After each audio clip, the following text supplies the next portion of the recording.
All right, over here at the right side of the map is our Terran player, the favorite of the group. He's already up 1-0. GuMiho. Trying to make it 2-0. FXO GuMiho. There he is. One of the better players on FX Open. And here is his Protoss opponent. He is down 1 game. He needs to get this game, or he's going to be 0-2. Very important game for Sage. If he loses this, like we were talking about Zenio last game, if he loses it, he's in an 0-2 spot, which is virtually impossible to come back from. And you basically just have to hope for other people to lose. Exactly. One example of this happening was Marine King. Marine King, yep. Yeah. And he was down 0-2 and was able to tie and then get in off of a tie. Yeah, it was like a 3-way tie, and there was 2 sets of tiebreakers, and he barely made it. Yeah.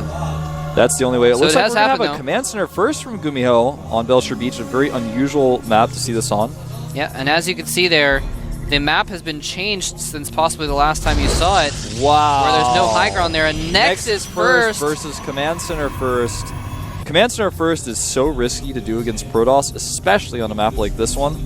Yeah. And, you know, GuMiho must have just been studying Sage's play and decided, I think he's going to go Nexus first, because that's, even if he goes for a 1-gate Nexus, the pressure you can put on with the Zealot and the Stalker is so hard to defend.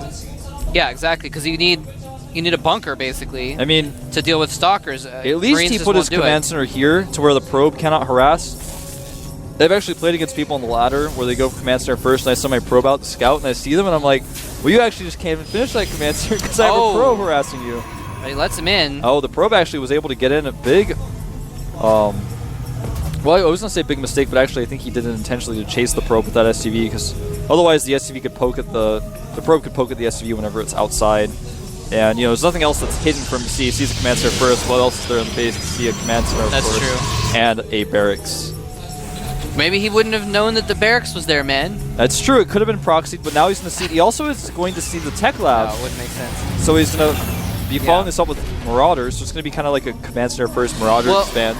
Well, GuMiho actually doesn't have any information about what's going on in Sage's base right now. Yeah, he's just now sent his SCV out.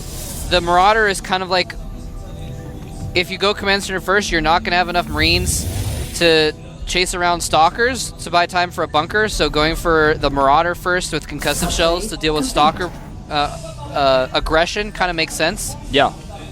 Now he sees that it is a Nexus first, and he's going to go, oh, you know, actually my command center isn't even mining right now. I did get an extra mule off of it, but he's got his Nexus already up and mining, getting it saturated. Probably going to float it over in just a second. He's got to float it. Yeah, there he goes. Knows no real pressure can be put on him right now. He knows that only one Stalker is going to be out, and it's going to be out in just a second. Adding 2 more barracks here. And he's going to have... Whoa, look at that. He's got two Marauders out with concussive shells about to finish, and makes a Reaper to follow up, to scout with probably. Yeah, he wants to see with the Reaper, is Sage going to follow up with a 6-gate? Now, when these 2 builds collide, a lot of Protosses will go 6 gates and just attack, because it's hard for the Terran to defend that without stim. And if you go command center first, you're not going to have stim when that attack hits. So it's a really common follow-up to see. So he's got to send that Reaper into C, and oh my god. Look at the production tab. There's another command center being made by GuMiho. Stim started immediately as well. He needs to get that stim out to hold off timing attacks. He's actually starting to build somewhat of a wall. Oh, wow. And he's actually putting pressure on with those 2 Marauders. I don't think Sage expected this. I don't and they have understand concussive shells. So I actually don't understand the decision-making of making another pylon in that same location, but he's going to make another pylon He wants to make sure his Nexus doesn't get unpowered. And here comes the Reaper into the main, and Probe's pulled immediately away from it. And as the Reaper, actually, never mind. Will not get any kills, actually. Oh, got one. Got 1 kill. He's like, no, Wolf, and he shot the Probe and then died. Well, I was really expecting, I was going to actually say it in anticipation of him doing it. As the Reaper draws the forces in the back, he attacks with the Marauders again, but he actually didn't do that. He could have gotten free probe kills with the Marauders, but he just pulled them back. Yeah. Although maybe he didn't want to get trapped by force field, so that's actually fair decision to make. Yeah, GuMiho really bunkering up now. But he bunkered up now. He only made 1 bunker. He made a full wall with his depots. But keep in mind, he was able to see with that Reaper that he's gone up to 3 gateways. He knows it's not a 6-gate timing attack. However, he does not know that a Robo is coming out, but he can assume either a Robo or Twilight Council is going up. It could be the double Forge build that we've seen from Creator Prime as well. But he knows, okay, I only need one bunker. I've got this third command server. I'm going to drop some extra mules from it. Probably going to take a gold base pretty soon, but right now I'm going to get my stim. My factory is on the way. I'm going to start teching up to Medivacs. I'm just going to stick with these 3 barracks right now. He's actually adding a tech lab and a reactor so we can get 2 Marauders and 2 Marines at a time. Actually going to go up to 5 barracks here. He's powering up, getting ready for that third base that he knows he's going to have very soon. Yeah, he's going to be putting on a lot of, well, able to put out a lot of troops here very quickly. And the way his command center is positioned, I think he's probably going to move out and try and take that gold. Yeah, I think you're right. And then he's just going to be able to power out a lot of troops off of just those 3 bases with the gold. Yeah, and he's going to have 5 barracks to do it on. Probably going to add a tech lab on both of those barracks as well. May add 1 tech lab and 1 reactor. Yeah, he has his factory out as well. Wouldn't be surprised to see a starport pretty soon. Double Forge is coming out for Sage. Sage is actually learning from Creator Prime here. This is a build that a lot of pro have started to do recently. I myself have started doing it, and I've won a lot more against Terran since I've started doing it because you can just out-upgrade your Terran opponent so well with Chrono Boosts with 2 Forges, man. It's funny because it's something that we actually saw a lot like 6 months ago. Yeah. Like 4 to 6 months ago. Tyler was doing it. Exactly. Adele Scott was doing it. Yeah, everyone was doing this double Forge thing. Oh, look at this. I like this. He's going to poke at this command server because the Observer is there. Oh, he actually blinks in. He commits to this, and he's actually going to maybe cause this to burn. Does cause it to burn. He's going to blink out. Is he going to get it? Gets it and blinks away right before the SCVs could repair. Beautiful move by Sage. I think GuMiho was kind of like me. I mean, GuMiho and I both were like, oh, well, why is he attacking the command center? He's not actually going to kill it, until it was too late where he was like, oh, wait, he actually might kill this. And he said his SCVs a little bit too late to repair it because that was a little bit of a, like, at first it seemed like a silly move of Sage to concentrate his firepower on the command center, which he obviously couldn't kill in time, and then he just killed it. So I was like, oh, okay, well. Yeah, it was somewhat of a risk. He's actually going to attack this bunker and blink back his stalkers. Beautiful by Sage. Kills a bunker, loses nothing, losing only about 20 hit points on 1 stalker. Takes out the bunker, though, and now GuMiho's going to have to decide, does he want to make another bunker or not? He's actually remaking that command center. Looks like he wants to get rid of that Observer, too. Now, this is a little interesting. So, Sage, he went for the double. Oh, he's doing some more harassment here. Takes out a depot and gets out with no damage as well, but GuMiho might have been fed up. He's moving out now. Now, Sage, he went for the double Forges.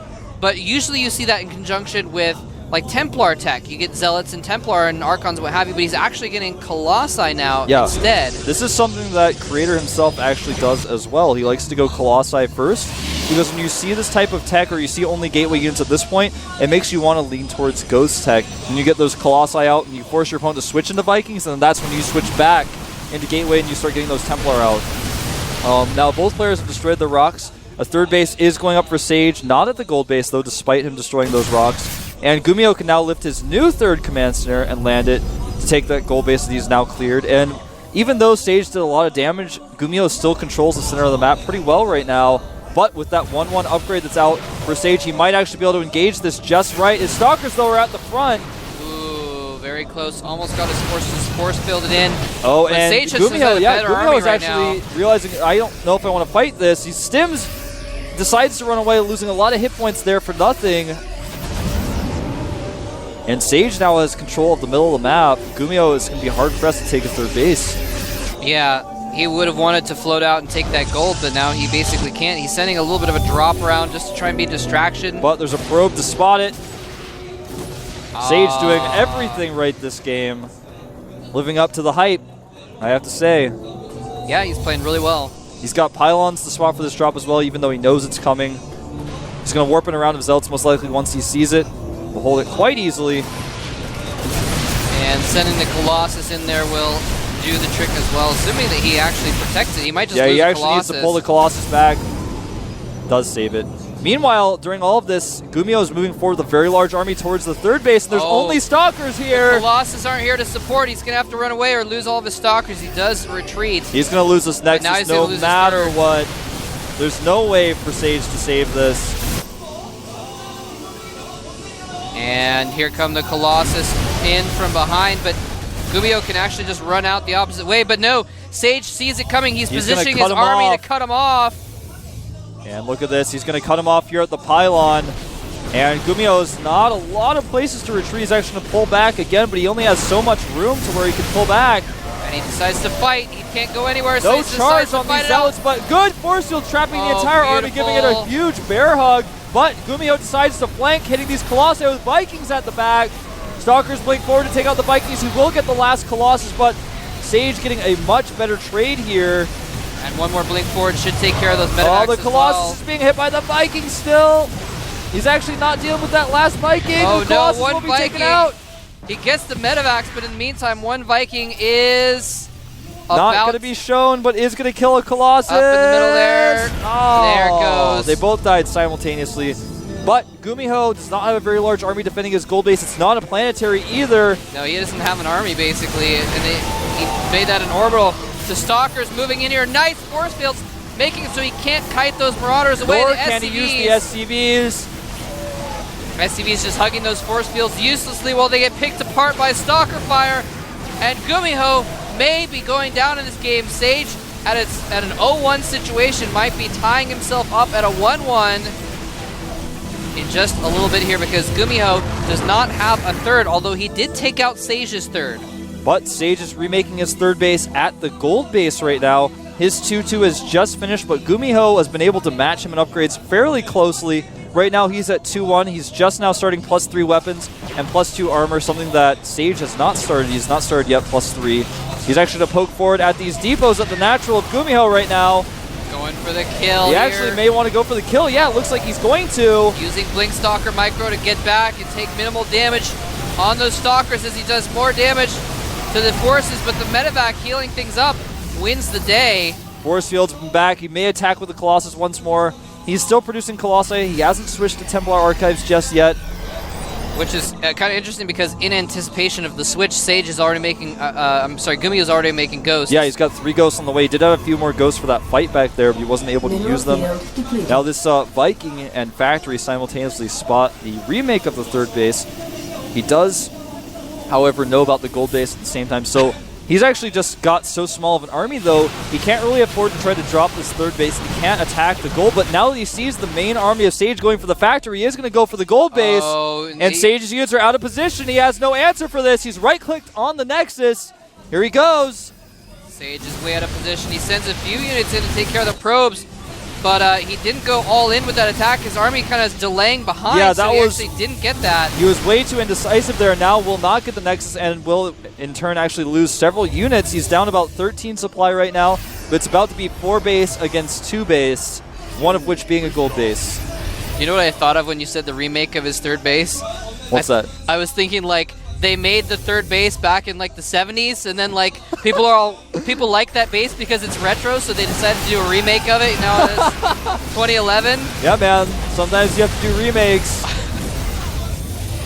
A stim is completely avoided by that blink. These Vikings are going to kill a Zealot. The third base purists are like, no, the original was the best version. It'll never be the same. Well, there's like those super hardcore third base enthusiasts who think that the base that was killed by the Blink Stalkers was the best. They're like, the book was even better. Well, right now, Sage is up 26 supply. He's got +3 on the way. It's almost done. A nice EMP here. It's a lot of these units, but he's going to engage anyways. No. Nice blink on top of those Vikings. The Zealots with charge surrounding the army of GuMiho. It looks like he has way too much here. That was a mistake. He didn't have anything for those Colossus. 4 Colossus doing tons of damage. Forced GuMiho to GG, and Sage has saved his position in his up and down group by bringing himself into a 1-win, 1-loss score. And it brings GuMiho as well to a 1-win, 1-loss. GuMiho definitely the favorite of this group. And still, now isn't in a perfect spot. In fact, Puzzle now is actually in first place in this group with the best chance of getting out. So Protoss fans rejoice. 2 Protosses doing quite well. And Genius is himself at 1-1 at the same place as GuMiho. Zerg fans out there, Zenio fans, gonna hope for a lot of things to change in the next few matches. For Zenio to have a chance, it's gonna have to be a tiebreaker for him to make it in. In fact, the very next match is going to be Xeno versus Genius. So this is going to be Zenio's last chance to even secure the possibility of getting in on a tiebreaker. If he loses to Genius in this next game, then he is out. There's just no way he can come back. Yeah. Well, I think... Actually, I'd have to do the calculations, but I think it's actually physically impossible for him to come back if he loses this one. The way that their situation is right now with... yeah, it would be... Because the other players would have to lose too many games. It would be like physically impossible for them to have that record. They couldn't... Like, everyone else has a win. So even if they all had 3 losses, he would have... Yeah. No, you're right. So because everyone else has a win. Yeah. Good point. So it would be impossible if he loses this one. Pretty much. We've got a little stat sheet here where we have all the wins tallied up. It's pretty awesome. They should actually show that on the cast, like when one person loses. They like put the camera on you, like putting the pen mark, like... That would be a good way of doing it. We might be... Well, yeah. It'd be tricky to get some fancy graphics for that in time. I think it'd be cool, man. It would be cool. It's like Mole Trap always comes even if you're not casting that day. You just happen to bring your paper. I just bring my pen. Mole Trap's like the guy who decides everything. He's like writing in the death note, except it's just for the up and down matches. He just makes the marks and they have to leave. They have to go home. Well, our next match is going to be, like you said, Zenio versus Genius. It's his last chance. It's on Tal'Darim Altar, so a large map. You know, with what we've seen so far of Zenio today, he may try to do something out of the ordinary, but it's a large map. I don't think we'll see anything super weird from him. I'd like to see Infestor play. Fast Infestors, I think, will most likely be what we'll see. But we'll find out in just a second. The map is loaded. Zenio versus Genius. Zenio's last chance here.